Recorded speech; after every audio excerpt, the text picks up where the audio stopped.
I'm really rich. I'll show you that in a second. An explosive New York Times report alleging that the president has not paid any income taxes in 10 of the past 15 years. In 2018, Amazon famously pulled in over $232 billion in global revenue, and yet its federal tax bill was $0. When you have 500,000 Americans sleeping out on the street today. His wealth grew by $24 billion between 2014 and 2018, and the amount of taxes paid, $23.7 million, or just 0.1% of his wealth. When you have 87 million people uninsured or underinsured. The 25 richest Americans were worth $1.1 trillion by the end of 2018. It would take 14.3 million ordinary American wage earners to make that same amount of wealth. When you got hundreds of thousands of kids who cannot afford to go to college and millions struggling with the oppressive burden of student debt. At least 55 of the largest corporations in America, including FedEx and Nike, also managed to pay no federal corporate income taxes. So if you're asking me, do I think we should demand that the wealthy start paying, the wealthiest, top 0.1%, start paying their fair share of taxes so we can create a nation and a government that works for all of us? Yes, that's exactly what I believe. The rich play by a different set of rules. They can do as they please, whenever they please, to attain more and more wealth. They have the politicians in their pockets, the loopholes are exploited, and the lavishness continues while millions of Americans suffer at the behest of not just Republicans, but Democrats as well, funded by lobbying firms and outside groups. The truth is, we cannot afford to continue this level of income and wealth inequality, and we cannot afford a billionaire class whose greed and corruption has been at war with the working families of this country for 45 years.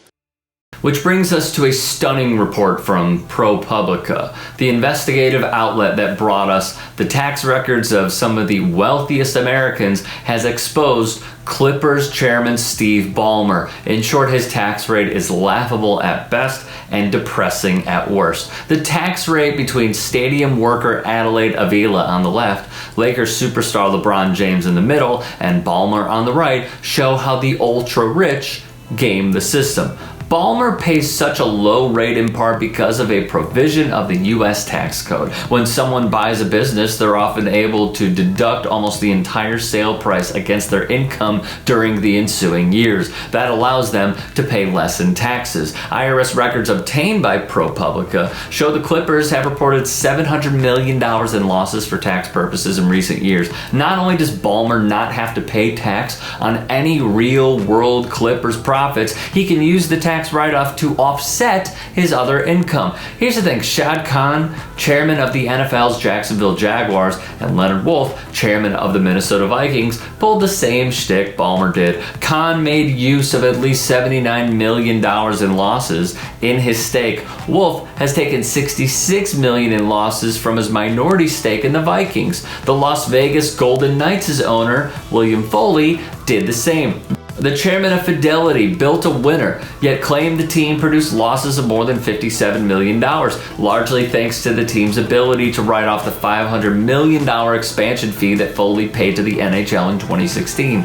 Dan Gilbert, the Comic Sans writing chairman of the Cleveland Cavaliers, a billionaire, was able to lower his taxable income by about $443 million from 2005 to 2018 because of his stake in the Cleveland Cavaliers. Tax records show. In that same period, the team reached the pinnacle, winning its first ever NBA championship in 2016. From 2014 to 2018, records show Ballmer reported a total of $700 million in losses from his ownership of the Clippers, almost certainly composed mainly of paper loss from amortization. Amortization, per ProPublica, is the action or process of gradually writing off the initial cost of an asset. Leaked NBA records during Ballmer's Ballmer's tenure showed the Clippers in the black as recently as 2017. Audited financials disclosed in the Bank of America report just before the sale showed the team netting $14 million and $18 million in the 2 years before Ballmer took over, with projected growth in the future. Tax records for the pre-Ballmer era, examined by the outlet, showed the team consistently making millions in profits.